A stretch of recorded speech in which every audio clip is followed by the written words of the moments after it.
We're live.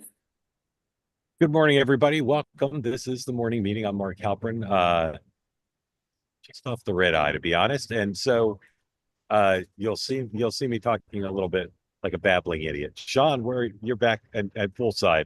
How's everything going on your Florida vacation? I don't use the word vacation. It's like the president. I'm always working, always working. Always working. Do It's you just have a a bit skiff? Do more. you have a skiff there where you are? I am able to ingest classified information, but I just use a signal chat. Yeah. Do you know that anytime Dan gets on a plane, it's known as Air Force Dan, regardless of the aircraft? Oh, Oh, Um, good morning. So, peace, love, and understanding, yada, yada, yada. Presumption of grace to all, yada, yada, yada. Sean has a very large beverage, yada, yada, yada. Thank you for joining. If you're here on the two-way platform, be in the conversation by raising your hand and being part of our conversation, our discussion of a range of topics that we'll get to in just a moment after we run through the news of the day. If you're watching on two-way on YouTube or X, no smack in the chat. Enough said on that. All right. Mark, you've Here's the done a White House. lot of Yeah. shows in interesting places. Have you Yeah. ever done a show as you are now, literally on the streets of New York City? Well, Is I have this a many times. first? I've also done a show from the red eye, Yep. which caused a backlash. No, I've done this. I've done it on the streets of New York many times. Okay. so you're All on. right. You're Many not. You got to be on times. a hotspot because you can't. Oh no, This he's on is a sidewalk right now. no. But I mean, you can't just Yeah. do this off of your regular like phone Wi-Fi, right? No, I'm actually on my iPad Wi-Fi. I wish I could show you this dog sniffing my luggage right now. Better I'm hope it sure All that doesn't right. start to rain. Put up the White House pool. Sean, what is Timcast? Timcast Timcast. is Tim Pool's sort of media conglomerate. So Tim Pool has a show every night for several hours that he does live in his West Virginia compound, and Timcast is sort of the YouTube slash other platforms. So they have multiple shows a day. So I've seen Tim actually in DC for a couple things. He's making a much bigger presence known in the DC area. So they've got people now that are sort of correspondents, if you will, the way that like Steve Bannon has, Natalie Winters, they have people that are going to be doing that. So Tim Cast and Tim Pool are expanding their media empire. And what is the radio pool? AURN. American Urban Radio Network. That is, it's a largely black radio network, kind of the way that like you have a Cumulus or whatever, but they serve a lot of black radio stations around the country. Very sort of got a big history, a lot of interest. Anyway, it's been around for a while. Some very Yeah. big voices on that network. And I'll say again, and we're going to talk a little bit about the White House Correspondents Association in this episode. It's just so striking not see the wires listed on the pool, because throughout our lifetimes, the wires have had their own slot, and as we've said repeatedly, they don't anymore. President, pretty light schedule today, at least as of now. 4 o'clock, participates in the swearing in of the chairman of the SEC, and then Caroline Levitt, and that's closed press. Caroline Levitt briefs at 1. So in theory, today we will not see the president, but we shall see. The vice president is in India, gave a speech earlier today. We'll show you some of that in a moment. 4 o'clock, RFKJ has a press conference about eliminating certain food dyes. Marco Rubio and Steve Witkoff are meeting with the Qatar Prime Minister today to talk about peace talks. Tesla, Elon Musk is doing the Tesla earnings call after the close today. Congress is still out. Supreme Court is hearing a case today on a really interesting question. Should parents be allowed to take their kids out of school if they don't like the books that are being read that day? Seems pretty clear cut to me, but we'll see what the Supreme Court says. All right. On the economy, which is a very big issue today, the IMF is meeting in Washington at this hour. They're supposed to release their forecast for the world economy. Their preview said not a recession, but a severe economic dislocation caused primarily by the president. Headlines today for the president, not particularly nice regarding the economy. 103A, this is the story lots of people are talking about, which is a brutal lead about how poor the markets are doing right now under the president. No Dow headed for worst April since 1932 as investors send no confidence signal.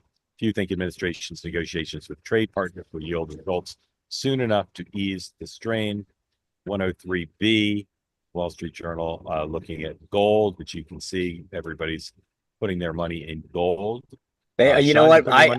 you put any I money in do. gold this I week? put a lot of money in Bishop Gold Group. Use code Yeah. word Sean. Yeah. It's the place to go. But you can also get silver, titanium, platinum, any I other. rather than buy my gold on the web, I call the 800 number and I say, "Hey, Sean told me to call." And you know what they That's what I always say? like. They say, "Who's Sean?" All right. Well, as long as you use the One of code, I don't really care. exactly 103 103 D, please skip over C. The dollar, as you can see, not doing great, and that's worrying a lot of people. Now, 104. Reuters Ipsos has a new poll out today, and you can see the president's approval rating there as compared to his first term approval rating and Joe Biden's. It's not the floor hasn't fallen out. He's gone down since he first came in. That's common, but the floor is not dropped out. So you could say half full. He's not dropped into the 30s, but obviously 42. It's not a great place to be when he's trying to demonstrate a lot of political capital. Here is this is going to be 105. This is the vice president giving a speech in India a little while ago, talking about the economy. So I want to say it's clear to me, as it is to most observers, that President Trump, of course, intends to rebalance America's economic relationship with the rest of the world. That's going to fundamentally will cause profound changes within our borders in the United States, but of course with other countries as well. But I believe that this rebalancing is going to produce great benefits for American workers.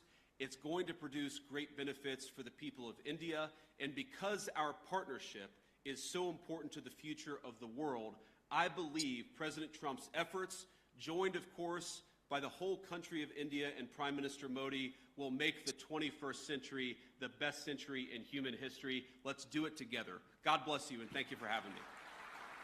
It's a fantastic backdrop. Kudos Yeah. to the advanced people. Dan, what do you think the cards the administration will play next on the economy are? Yeah, I think there's three things here, hearing that speech. One, they're going to continue to blame and deflect. He's going to keep going after Jerome Powell to set somebody up because, of course, it can't be Trump and his policies. And it deflects from what is happening that we just showed by saying it's all Jerome Powell's fault and it's all about interest rates. Two, he's going to pray that that reconciliation deal gets done in the next few months and there's some good news for them to tout, at least tell the public, give us a little time for this to kick in. Hope they get some trade deals. And I'll just say that about J.D. Vance's speech. That was the first time I've heard them acknowledge another country will benefit. To say that this will be great for India and the people of India, it is really hard to square the goals they have on trade with making a deal that is great for the people of India and the Indian economy. I noticed the same thing. And of course, it's not a ridiculous position to take, but it's your smart ear heard. It's not something they've stressed at all. They've stressed it's the opposite, that these deals will be great for the United States and these other countries have to give because they've been taking advantage. Well, and what does India want? They want U.S. manufacturing to move out of China and Vietnam into India. They want high-tech manufacturing, which they have more non-trade barriers than almost any country except for maybe Brazil, as Sean said. So the only way it's good for them is to come at our expense, which is how trade deals work, by the way. But as we get more of these, I keep saying this, what do people get from us? Yeah. Sean, where's the White House headed on the economy? First, I just want to say I think that one of the things that's great when you listen to JD speak vis-a-vis other politicians, there's a degree we talk all the time about authenticity. And I think JD has that level of he doesn't come across it very rehearsed and poll tested. The mannerisms by which he actually delivers a speech, I think, are very reassuring. I get why he said what he said about India. It makes sense. You're basically standing next to Prime Minister Modi. But at the same time, I agree with Dan. It's knowing that message is going to reverberate back. India has high tariffs. There's no reason, and non-tariff barriers, I think, to say, hey, we want to continue to grow this relationship, but it's largely unfair. I mean, he talks about he used the word rebalancing. I think that would have been a good opportunity to talk about how high their tariff and non-tariff barriers are, and that we need to, in part of that rebalancing, make sure that while we appreciate our great friends like you here in India, that we've got to have a degree of fairness in this rebalancing. So a little bit of a missed opportunity, I think, there. I think that the president, Dan's right, is going to keep going after Powell. He needs him to be the foil, especially with the IMF kind of creating some additional tension today in their reporting. But look, I've said this before, and I'll reiterate it again. the president is probably the most media savvy president ever. It's not like he's not reading his headlines. It's not like he's not watching the television sets. He has made a huge bet that it is worth it in the long run to stake a lot of this stuff in order to get a better deal for America, to put it in the words of the vice president, to rebalance us. And I've said it before, the easy way out is just to do nothing, to kick the can down the road, to spend more money, make everybody happy and buy them off. But I think he has made it very clear that he's got the second term, the second opportunity to do big, bold things, and he's not going to waste it. So I think one of the things about the poll that's interesting to me is that I think that's obviously overall Americans, but if you really look, I think the base is still largely with him because they're willing to give him a shot at doing big, bold, brave things politically. Yeah, if he's at 42%, the base is definitely still with him, but maybe mostly just the base. Just go back to Powell. I find markets to be insane, and you say the president's got to keep attacking Powell.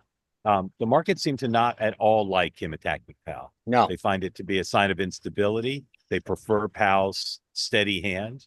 I get why the president doesn't want his Fed chair, who he picked, to be criticizing his economic plan, but doesn't seem like Powell's going to go. It doesn't seem like the president's economic advisors want this. Do you really think he will and should continue to do something that the markets don't like? Where I don't know, I don't see what the upside is, except I don't think anybody's going to buy that it's Powell's fault. And I'll say something about Powell. He's different than almost everyone else Trump attacks. Almost everyone else who Trump's attacks becomes weaker when Trump attacks them. Amongst Powell's constituency, he becomes stronger when Trump attacks. well, I think because that stability that people in that financial world seek, But they know. Isn't stability the main thing the president should want and his advisors want right now? Yeah, but the Isn't that president, the main thing? yes, but at the same time, the president recognizes that he needs somebody to talk about that. The guy that's not allowing interest rates to fall, which was kind of, I think, part of his plan. He wanted to be able to do this, have the interest rates fall, get the economic gain that comes out of that. That didn't happen. But again, I'm not interrupting you. We're having a conversation. Attacking Powell is not going to cause Powell to lower. No. But I think, but this is, I mean, Dan brought this up and he's right that this is a political foil. This is saying it's his fault. This is who's like, if you want to be pissed at somebody, but no one's buying that. The markets aren't buying that. Oh, the markets aren't buying attention. But who's going to? How is Donald Trump going to win if people in MAGA say, Trump's right, it is Powell's fault? How is that false? How is that a win? It only creates instability because it keeps the base together. That's all he cares about. It gives him something. It's a focus. Go this way. Focus over here. I mean, I think cares about. It's just redirection. It seems insufficient to me. All right. It's like blaming. I mean, but so many times when people blame an institution that can't do anything, I mean, it's just giving you somewhere to be frustrated with. But if Trump attacks like a Mexican-born judge in Indiana, then the base loves it, and no one really cares, and the judge doesn't get any stronger except with Adam Schiff. But if he attacks Powell, it has a big negative downside. That's why I say Powell is a different foil than most people Trump attack, because Trump pays a price for attacking him, and in the current moment, to me, it's the ultimate price. Attacking Powell apparently caused the markets to collapse, and it undermines the confidence Trump needs business leaders and the investment community to have that there's actually some sanity here. And so I get the upside, but he can attack 50 other, he can attack Chuck Schumer, or he can attack the deportees. There are plenty of people he can attack to rally the base. I just don't get the cost benefit analysis of attacking Powell after yesterday. I just don't get it. He can rally the base a million other ways. All right.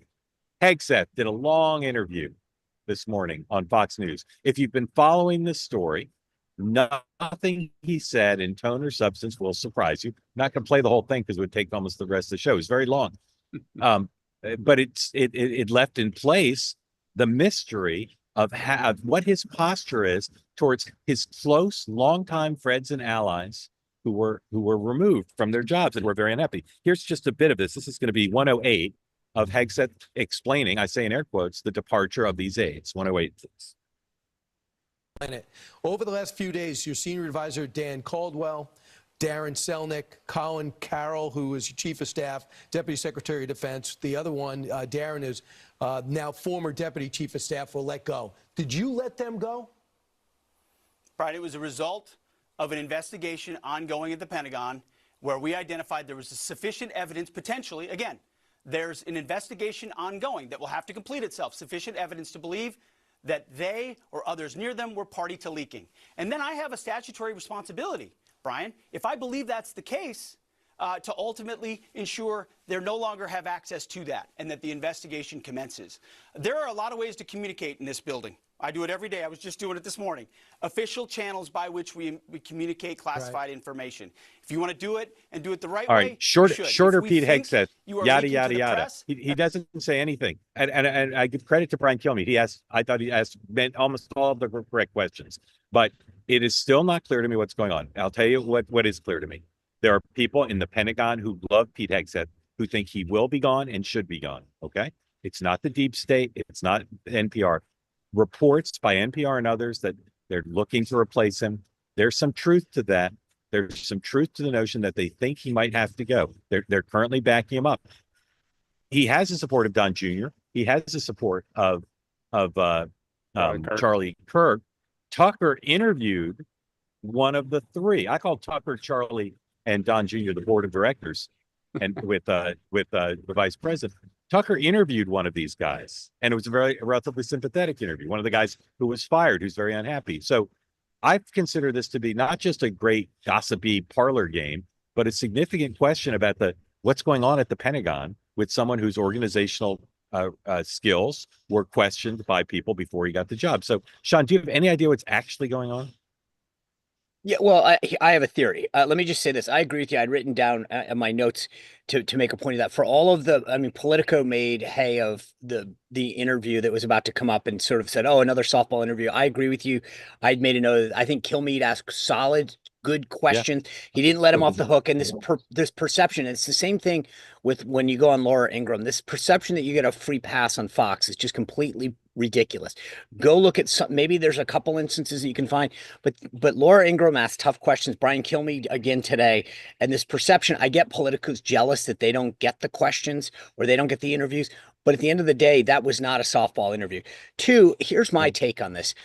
I think that what happened on this is Sean Spicer's theory, not anybody else's, just to be clear, is that when Elon was going to visit the Pentagon, there may have been some truth, and I don't know this, but I'm just saying that of what that briefing was looking like. It kind of blew up. I think we saw it get leaked that he was coming, that there was going to be some discussion about what the subjects were going to be, and I think some people didn't like it and leaked it out. And I think what happened was they figured out who those people were, or more specifically, Elon's people figured out who it was and basically said, either they go or we make this a big deal. And that's because if you look at the different pieces of the chessboard, these are longtime friends and colleagues of Pete, going back to Concerned Veterans for America.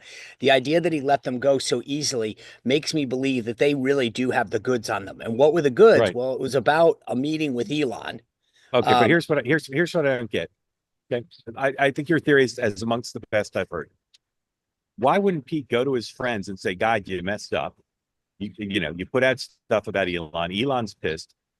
We gotta make this right. So you gotta go. I'll find you another job," or no hard feelings. Instead, he's at war with them, where they're suing or talking about suing. They're complaining. They know a lot of stuff. And again, since we're just speculating here, it seems like they're the source of some of these stories saying there's a big problem at the Pentagon. Why would he? Why would he treat his friends this way? So remember, you got three buckets. Okay, you got the disgruntled. That's John Elliott, right? And John is the one that wrote a separate bucket. Yeah. He wrote an op-ed, and I have a feeling when you look again, part of when you've been doing this as long as the three of us have, you can look at breadcrumbs. Who got that story about people? Some of the issues. Daniel Littman of Politico, not exactly a Pentagon reporter, not someone who's a top White House reporter. That's who you go to when you want to just give a story away, right? This is not a guy that's breaking a ton of news. So it's a pretty obvious thing. I mean, I have a full nothing to back this up, but I would connect those dots pretty easily. Then when you look at bucket two, it's his former chief of staff who has become a special government employee. So that says to me that guy bought in on the deal. Okay. Then you've got the three other top aides who are pissed, right? My guess is that, again, purely speculative, is that these guys did what they did. And then it got found out, and Pete says, "Hey guys, you got to go." And they go, "Are you kidding me? We were defending you. We were the ones looking out for you in the building. And by the way, Pete, maybe you knew, maybe you did." But I mean, I think that there's a little bit of where these guys did something maybe without his express knowledge or permission, but it was kind of blind eye-ish or something like that. And now they're like, "Are you kidding us? We're paying the price." Right. And how about? But Dan, just to throw it to you by saying this. I'm not saying Pete Hegseth handled it wrong because he should be nicer to his friends, although I celebrate people being nice to their friends. I'm saying he's created a monster now that can come back to bite him with these three guys, and they're proclaiming their innocence. So what do you think of Sean's theory and where we are? I think the thing is, we always come back to this. Who's the audience for any of these cabinet members? It's one person. It's Donald Trump. And what is Donald, how did Hegseth save himself? He savaged everybody, right? It was us against them. I think, Sean, your point, and I said this a couple of weeks ago, I wondered if this is about Elon Musk, if Musk was pissed, if Musk was seeking revenge, because there are also reports that he's tried to get into other kind of contracts in the Defense Department, that he's been blocked. I think Musk tried to get him. They were defending their boss. It was us against Musk. Musk had the goods. And I think Hegseth, to save himself, said, I'm either going to turn on these guys full throttle, turn on MAGA, turn on everyone to save my own ass, because if it's me against Elon Musk, I'm going to lose this battle. Well, again, if there's no question it's about Elon, right? I mean, we know what the story was about. The story that was leaked was about Elon. But Pete said this morning in the news reports, it said there was also stuff about the Panama Canal. It wasn't just the Musk story. Now, you might be right that the Musk story triggered it, but he claims there are other stories. Raise your hand if you want in on the conversation. I never read the chat, but sometimes I glance at it. I see people saying, move on, this is boring or whatever. I'm telling you, one of the biggest stories in the world right now, besides what's going on with the economy, is the chaos at the Pentagon and at the National Security Council. You can say it's because of the deep state, or it's because of the backlash against neocons. You can attribute it to whatever you want. But I'm telling you, America is not as safe as it needs to be right now, because there's chaos in two of the three places that are supposed to protect American security. The Rubio State Department is being roiled by a bunch of stuff, but it is a sea of Pacific tranquility compared to what's going on in these other two places. And that matters a lot if you care about the functioning of our national security apparatus. And I wonder if this were Kamala Harris's administration and her Defense Department was a complete you-know-what show like this is right now. All these people in the chat who would be saying, oh, no, we're safe. It's war fighters. Like, it's a mess. Well, look, I will say this. I don't think that our country is any less safe because there's a bunch of people at the top that are causing some staffers. Sean, the senior military.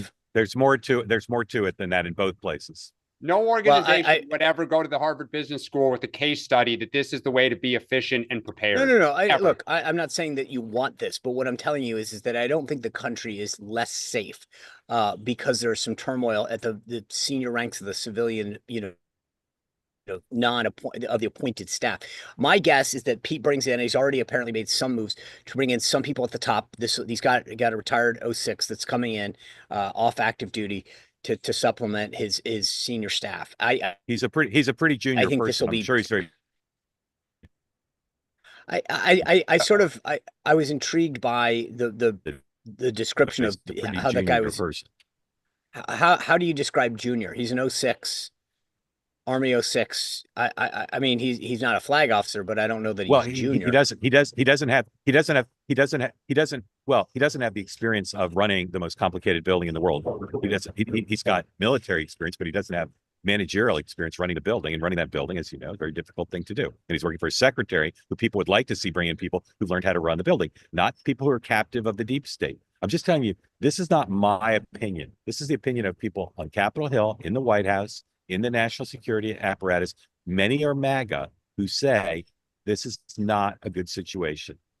I will say this. It is not an apparatus ready for crisis. Sorry, go ahead. So two other quick things. I think Dan though is right that Pete, from a PR standpoint, understands what he needs to do, and he has been that interview this morning, which was clearly timed for the president and other senior folks, was exactly what he needed to do. So just from a strictly PR standpoint, he has handled this well.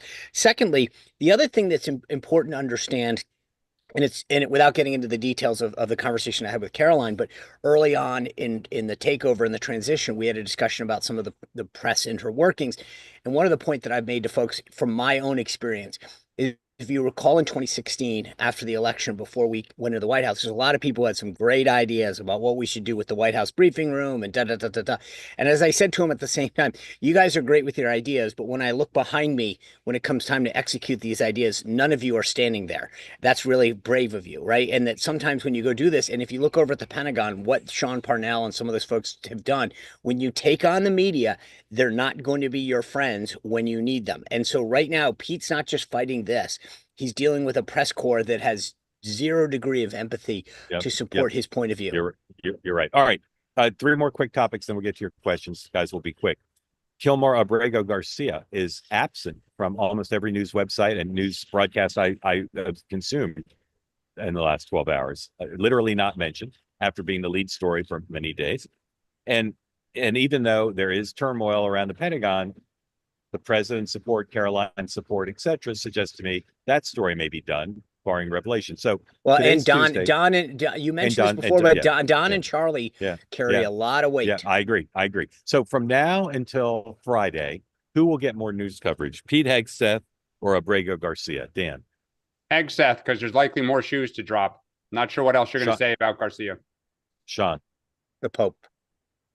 The Pope. Kudos to Dan, who predicted correctly that the Pope would go to the president would go to the Pope's funeral. All right, one sentence from each of you on the coming White House Correspondents' By the way, I will say this, Dan.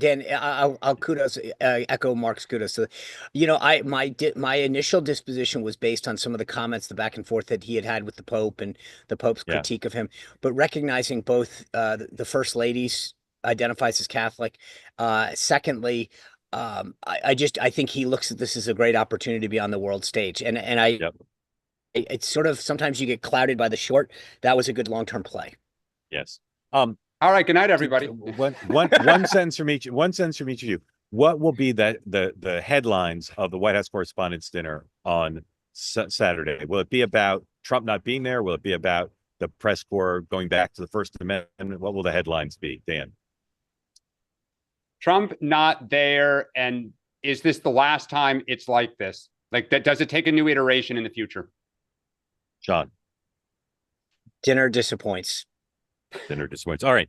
Rahm Emanuel was on the Gavin Newsom podcast, and the very last question from Gavin Newsom revolved around the prospect of Emanuel running in 2028 for president.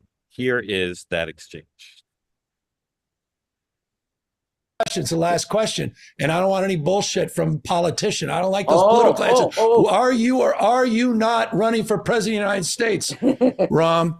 I want to know right now. None of the BS. Whatever they made up. The American people will decide. What is the answer? Here's the answer, which is, if I think I know the answer to that question, which is the question I said, which is, what is the fight for America? And I have something to contribute to that. I'll deal with that. But if I don't think I have something that over yourself, Governor, my governor here, or other governors, that I think they're doing what I would do and enunciating that, because being anti-Trump ain't going to get you squat in 2027. If I have something to say, and I've never been shy about saying it, and I don't think anybody else is saying it, and I've thought through in my head how to do it, I'll deal with that. I got to offer something first that I think the American people need to hear.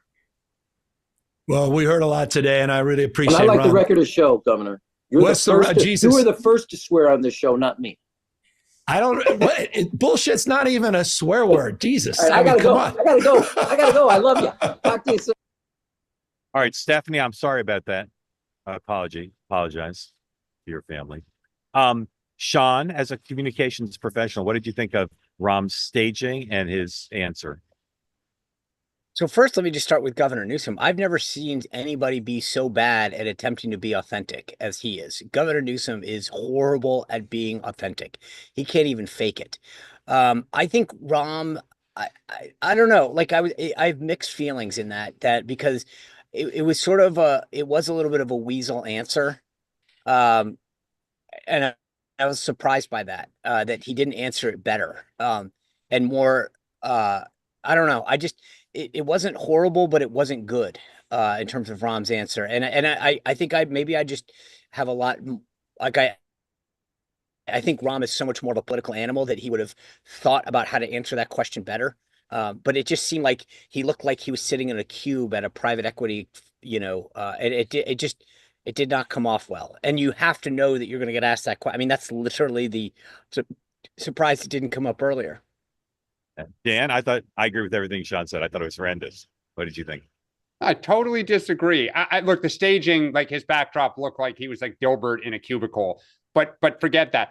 But First also off, the camera was shooting up his nose too. yeah, I mean, okay, but get past that. One, I thought actually Gavin Newsom was great, and I actually think more of that, please.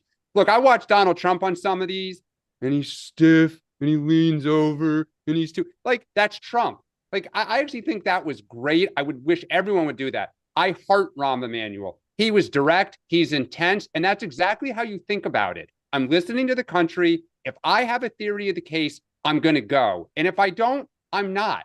And that's literally boilerplate. Ask ChatGPT what you should say, but, and that would Sean, give you. But Sean, how many people? But also, wasn't it too much about him? Wasn't it too much about him? Right. See, so you know what the answer? Hey, I'll just give this to you, which is, you know what? The American people are getting screwed right now. Everywhere I go, I hear about people suffering from this, and they're worried about that. And you know what? I've done it before, and if I can, but to Mark's point, this was I, not you. And guys, that was a podcast. That you know what you guys are doing. It's not just Sean. That's the can thing you do when you give the speech at CAP to get ready to launch, right? But guys, we talk about Dems need to go on podcasts, let their hair down, kind of have these. What you guys are just doing is what a consultant would script. Sean, do you know what Dan said after he saw Ted Kennedy in the Roger Mudd interview? I was just going to say he said very, very solid answer. I thought Kennedy did great. No, it was Hamida. First of all, hold on. Wait. Let's just go back a second. You said this is what Democrats should be doing more. The guy stood there in a cubicle and a tie, looking like he had just popped on for the first time. This isn't some rando one-off podcast guy who's doing it. You know you're going to get a lot of attention because it's Gavin Newsom. You know you're going to get asked about president. And to me, again, this isn't about like your full glam squad going into the studio. But he didn't even look like it. I don't know. To me, that was not the Rahm that I expected. You know what? I think the average person, they're F-bombing, they're cursing. Guys, if you do 50 of these in 3 years, no one's going to remember what Rahm Emanuel you're right. I agree. That's true. That's true. Although, because we talked about it for 3 minutes, no member of the two-way community will ever forget that interview. All right. Stephanie, welcome in. Again, my apologies. Unmute. Tell everybody that cutie's name. Well, Gavin should apologize. Yeah. Thank you for joining. Tell us where you are, everybody's name, and what's on your mind. I'm in Minnesota, and this is Frankie. Say hi, Frankie. Hi, Frankie. Hello, Frankie. They're home from daycare today, so I do this as my day to try to get on. All right. Well, thanks for joining. What's on your mind? On my mind, I'm switching topics, but I was listening to Megyn Kelly yesterday interview the author of a book called An Abundance of Caution about the decision-making that led to the policies, in COVID. And like about the school closures, especially how once Trump said we should probably reopen the schools, then all of a sudden it was the worst idea ever. And it made me think that we're doing the same thing now. Like the lesson never gets learned that if Trump says we should probably deport illegal immigrant criminals, it becomes this horrible thing. And it's like, it's obviously a good idea, but it can't be a good idea because Trump said it. I just feel like I'm living like deja vu all over again from 2021. And here we are again. It's like, I'm the crazy person for thinking this common sense idea is right. Stephanie, those are two great examples. I give you another one, which of course is saying that the virus originated in a lab rather than the wet market. Right. Right. Dan, how do you feel about Stephanie's brilliant analysis, speaking for tens of millions? Well, I do think the party too often knee jerks that if he says something, and they have to be on the other side. And I think a little bit vice versa, right? If the Democrats say Pete Hegseth should go, and it's pretty obvious he probably should, Trump digs in and says, like, no way, you guys aren't going to tell me that. I think on immigration, where the party got in the trap is not that we should deport the bad guys. I think where the party got in the trap is he attacked Garcia as an MS-13, tried to hype him up as like a lethal terrorist. And rather than letting that go and just sticking to, what I think was better terrain with what the Supreme Court said, we had to paint the guy as Ward Cleaver, right? I mean, we just couldn't let it go. And we had to kind of dig in to say he's an all-American Maryland man when common sense says he's not. So I agree with you at times. Sean, how much would the president love what Stephanie said, Sean? 100. It'd be bigly. Yeah, it would be awesome. Look, I think the interesting thing is a couple things. To Dan's point, they tried to paint this guy. I listened to Congressman Frost from Florida talk. He went on Fox actually yesterday, which I give him credit for. But he was trying to make the point that, like, well, this is more about the process than the guy. And that probably should have been how they started. I think it's unfortunate that it's too late now. Even his wife, she was interviewed the other day, and she was asked point blank about the domestic violence allegations that she made against him, and she refuses to discuss them.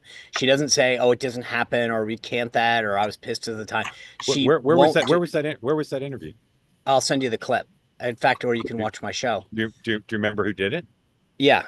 John, you had a lot of nuggets. You had the Maryland filing where she said he was in a gang. You have this. Yeah. Well, let me. I'll little sunshine in Florida. That's right. I'm looking as we go. But the last thing I'll say this is one of the things that I still think is probably the most profound political moment that won't be fully appreciated for several years. Because Trump didn't have consecutive terms, most people, right, almost except for once in our history, have just kept going, right? So Mark Meadows would have stayed as chief of staff probably for a little while longer. He would have still had Kayleigh McEnany for another 3 months or 5 months or whatever it is as press secretary. And that's just how things would have gone. The 4 years out of office have allowed Trump and his team to fully think through this, but not just that. But this goes to your point, Stephanie, is that I think we as the American people rarely get to see the consequences of our voting. So people sat through 4 years of Trump. The media went after him, savaged him, and said, this is horrible, whatever. And then we had 4 years of Biden, and we went, whoa. Whether it was COVID, the Russia hoax, the Biden laptop thing, his health, all of these things. And we said, wait a second, maybe those Trump policies were a lot better in context now that we've seen how Biden handles the economy and COVID and foreign policy, and how yes, do you not agree, Frankie? Sorry. But I think this is the ability to look at two administrations' policies as voters and say, which one do we think actually is moving the country forward is something that we rarely get that opportunity to do. And I think because of that, we can actually go, nope, I'd rather have this than that. I will say a lot of those COVID policies were Trump's. I mean, it was actually Ron DeSantis who was the first to start really pushing for schools to reopen.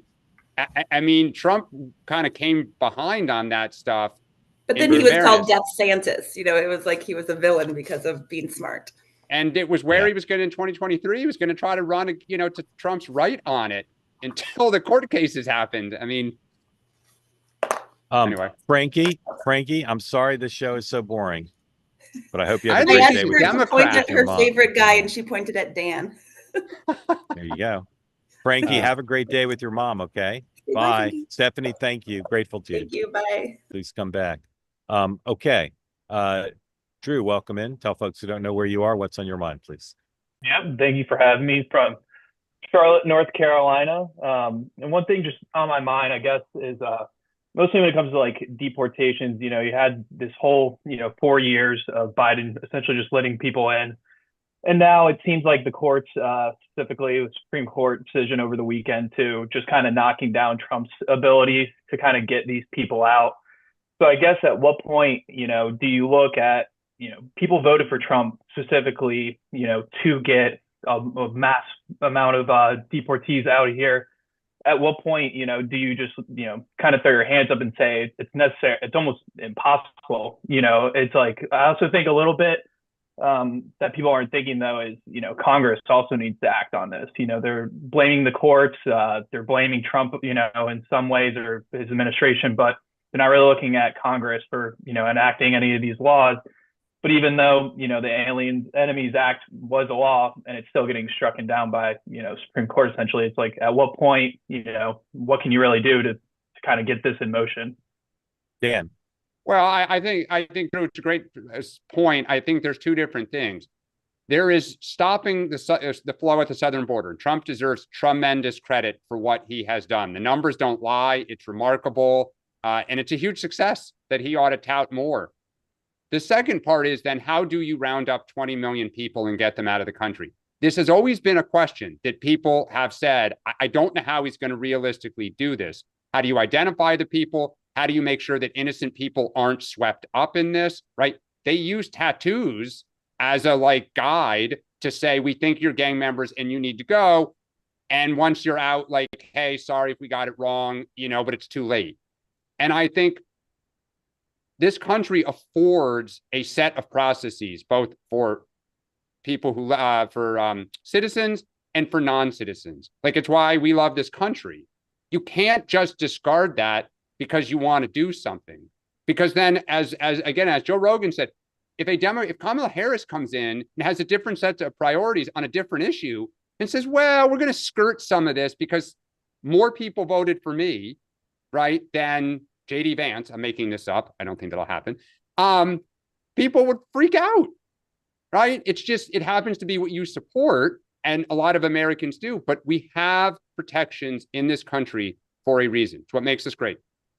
I think that for the last 4 years prior to President Trump, no one seemed to worry about the rule of law. People came endlessly into this country, and no one cared. From the media, no one. Oh, the voters did. The voters did. Sure, fair enough. But if it wasn't for them, and they issue an election, the Dems, that party, there was no autocorrect. You guys didn't come to your senses. The voters did it for you. Well, Sean, and Biden changed things to make it easier for them to come. He had that authority. It was idiotic, but it wasn't that we blew the law. The guy just changed asylum rules. No. Actually, it is against the law to enter the country illegally. And when they were stopped, the CBP were told, don't stop them, right? They didn't come through ports of entry. So they were coming over the border. It's not like they came through a port of entry and were waved through, right? So for 4 years, we were gaslit that the border was closed and it was secure, and it wasn't, and we were lied to. And I think that there's a big difference now by how the president has handled this. Also, with the case with Garcia, again, this is just such a false argument. We were told he was this loving family man from Maryland that randomly got deported. The fact is that he came to this country illegally. He was ordered by a court to be deported, and he is, according to his own statements, and the Prince George's gang unit, regardless of his tattoos or not, he is a member of MS-13. I don't know why that is something that is of concern to a lot of people. He was given an order of deportation by a court. And then he was ordered not to deport. Then he was ordered not to be deported. The Supreme Court, the conservative Supreme Court. No. It had to say that he should be facilitated to come back. Hold on a second, because I reread this weekend. I read it on air yesterday, and I'm going to keep pounding this drum. They said it is indisputable he was not to be deported. The separate question is the word facilitate to get him back. But he was ordered not to be deported. There is no dispute about that. But that was after the fact, right? So that's he'd already gone. 2019. No. Full stop. He was ordered. The Supreme Court said it. Even Samuel Alito did not disagree with that statement.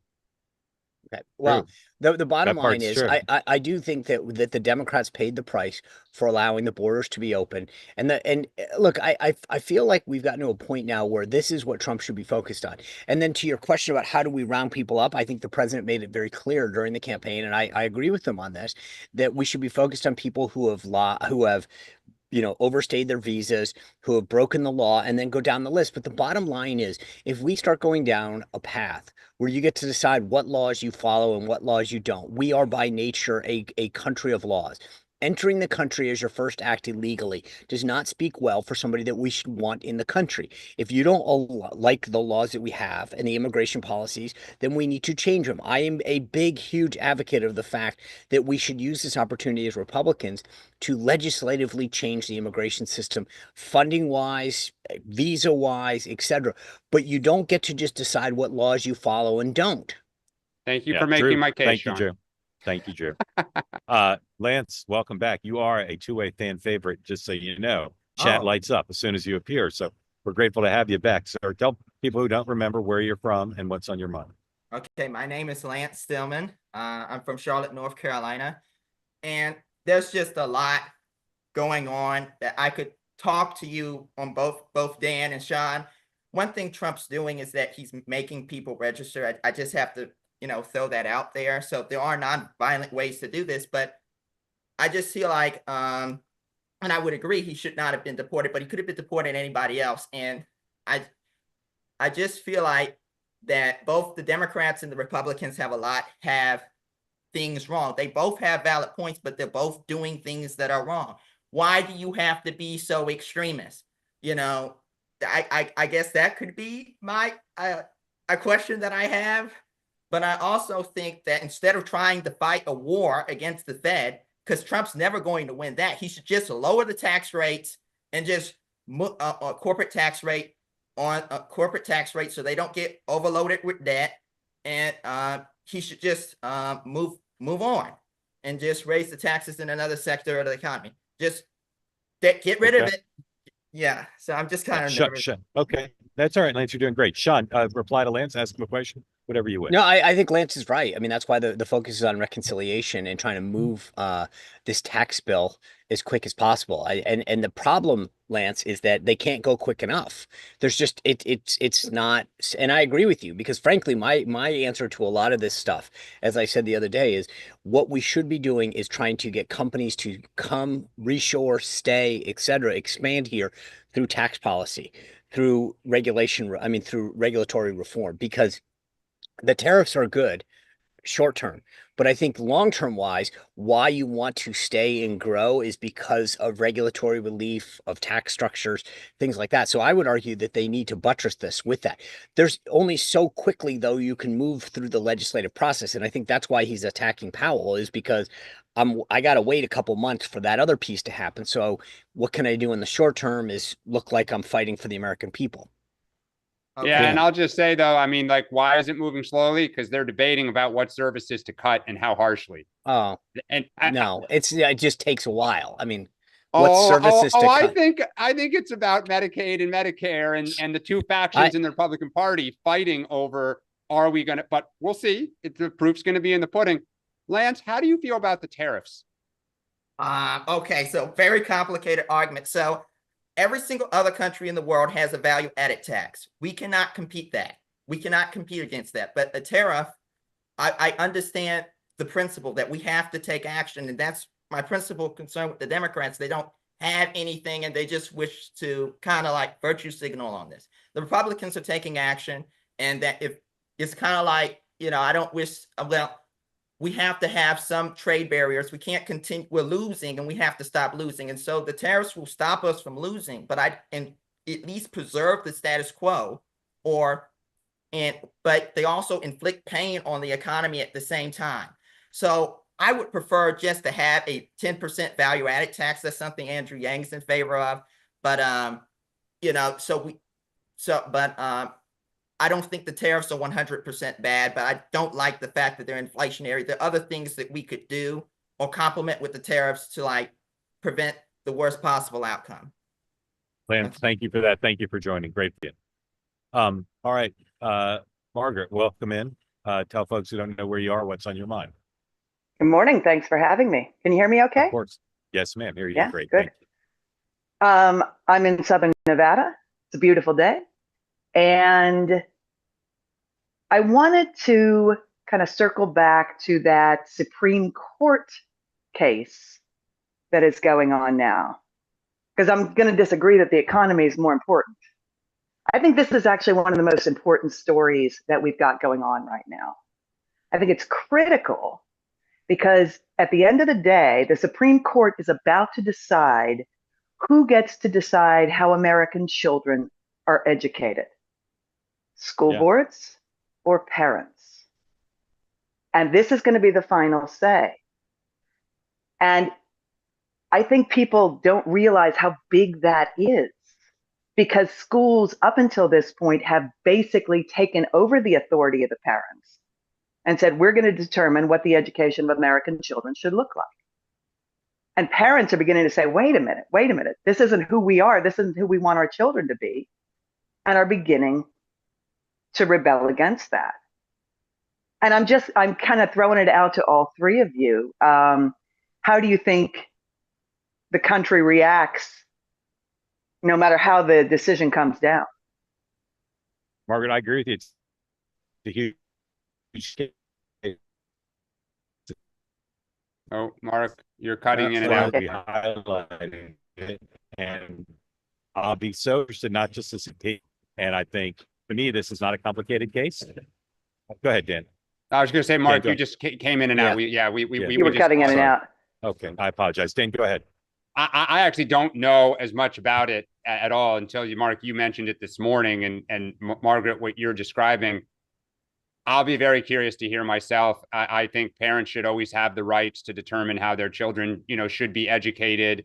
And, recently I look at San Francisco, where the school board got voted out, or most of them did, because they were focused on the wrong issues during COVID and not what parents wanted, which was reopening schools and getting their kids back in. They were literally having meetings about renaming schools.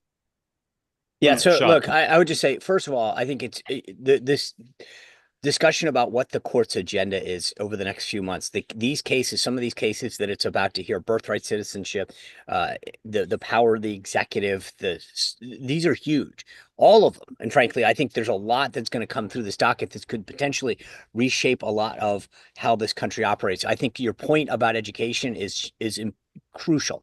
I would be shocked if they don't come down on the side of parents. I think this makes sense. And this gets back to the bigger, broader point that we talked about a little while ago, the idea that part of the reason education should be as close to the people as possible is the last thing you need is a bunch of Washington bureaucrats making decisions that parents don't have the ability to push back on.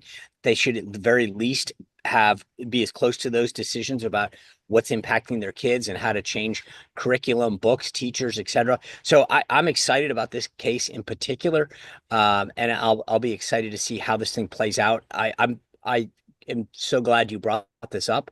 And by the way, yeah. Anyway, I'll leave it at that. But thank you. Yeah. Margaret, and how and for what purposes our children are educated in this country is the direction of the country. Yes, People think, oh yeah, we just send off the kids to school. No, K-12 education is the most critical thing that we can be doing in this country. Margaret, if that case is not 9-0, I'm super interested to read the dissent. I want to read a justice defending that the parents shouldn't be allowed to have the say over what their kids read. So super curious to see that. Yeah, agreed. Thank you, Margaret. Great. Enjoy your day there. Steve, could you unmute, Steve? Put down your second screen. Unmute. Tell folks who don't know where you are what's on your mind, and thank you for joining. Now that is a bookshelf. That's serious. Have you read what percentage have you read? I wish I had Game Changer in your book, Sean, on the back, but I don't. Well, you can. It's on Amazon. They'll pay you too. Don't worry about it. It's fine. Yeah. You gotta we'll do product placement. That's right. Thanks for having me on. I was on right after the election.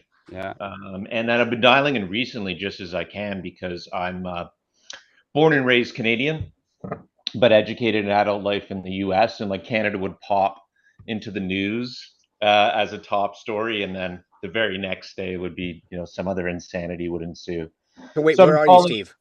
I'm in New York City. Okay. I'm in New York Now, City. do you still follow the Canadian? I apologize, but since you brought it up, are you following the race for prime minister? I am. I grew up in a very political home, but to betray my political leanings, I kind of had to tune out of following Canadian politics closely when Pierre Trudeau's son was elected. But I am following closely now. And there's a bit of a resurgence, isn't there, of what is it, Well, I mean, that's why I thought I'd try and call him this morning, because it's not really in the American news today, but there was an article, in the Wall Street Journal about it. And, you know, I didn't have anything fantastic to share, but just raise it. And I thought, you know, I'm part of your community since the summer, and maybe I could say something interesting or ask a question that might be interesting. But yeah, it's been quite something. You know, Pierre Poilievre, who is the conservative leader there, and at least in some circles is painted as, you know, Trump-like. But I would say in reality, the conservatives there are a different animal than in the U.S. He was up something like 20 points on Trudeau prior to Trudeau leaving. And since then, now Mark Carney, who's a real, you know, and I don't say this as pejorative, a real establishment figure in Canada. He's never held elective office, but he was in charge of our Fed, and then he became in charge of the British Fed. And so he's the only person to hold two different countries head of their financial services. My college plus, by the way. Yeah, at Harvard. Yeah, I mean, he's a serious guy, whether you like his politics or not. He's a very serious person. So he was nominated. The way it works in Canada is the prime minister, like president, steps down, and the party he represents is still in control. They pick a new leader, and that guy becomes prime minister. So Carney became prime minister, and he's skyrocketed in the polls, and is now up. I don't know. We don't have polls up there like you have down here, but you know, he's clearly leading in the polls and is expected to win. And it's sort of a, you know, I don't think Trump hugely cares about who's running Canada, but it's sort of an interesting reaction that he's going to end up very likely. The Americans will end up with someone very likely that's less in sync with at least your administration, our administration down here. And so it's interesting, that sort of reaction that can occur from Trump pursuing a certain set of policies with his partners. Yeah, I thought, you know, it was very predictable that Carney would pop in the polls. You know, Canadian political culture is pretty different from the U.S. Going back to, you know, the American Revolution. English-speaking Canada was formed with Americans who didn't want to revolt, and so it was a very different political culture there. And for my lifetime, the Liberals, since Pierre Trudeau, have effectively been in charge, and it's only when they've been in charge for a really long time, and inevitably corruption happens and so forth, that the Conservatives will get a quick run, whether that was Stephen Harper or Brian Mulroney or whomever. And that was definitely going to happen this time, even if they got rid of Trudeau, who'd become very unpopular for, let's say, obvious reasons, whether you like him or not. So it's a very interesting outcome that this chap will very, very likely be our prime minister, and it really is a consequence of this tariff policy. The Canadian culture, the Canadian sentiment, or sort of big brother or little brother, big brother mentality with the U.S. that, you know, Trump has really will really elect Carney on Monday, and that's quite an interesting But thing. do you not think right, that Pierre has a shot? I mean, my understanding, and I'm definitely from afar, believe that he seems to have had a little bit of a resurgence here at the end. I don't know if it's close enough, but yeah, I mean, forgive me, Shauna, I'm being too like definitive about it. It could go either way, but the Liberals were headed for a big defeat. Oh yeah, we were headed for in Canada, you know, it makes a big difference if you have a majority government or a minority government in terms of what you can do. And the Conservatives, if they end up with, let's say Pierre wins and ends up with a minority government, or ends up in a minority, you know, there's not a lot of people that he can partner with, like the NDPs or the Democrat Socialist Party. They partner with the Liberals to form that majority. So look, even if Pierre Poilievre ekes it out, it's really remarkable to see the impact. Justin Trudeau's father famously said, and I have no reason to believe he coined the phrase, but he said, when the U.S. sneezes, Canada gets cold.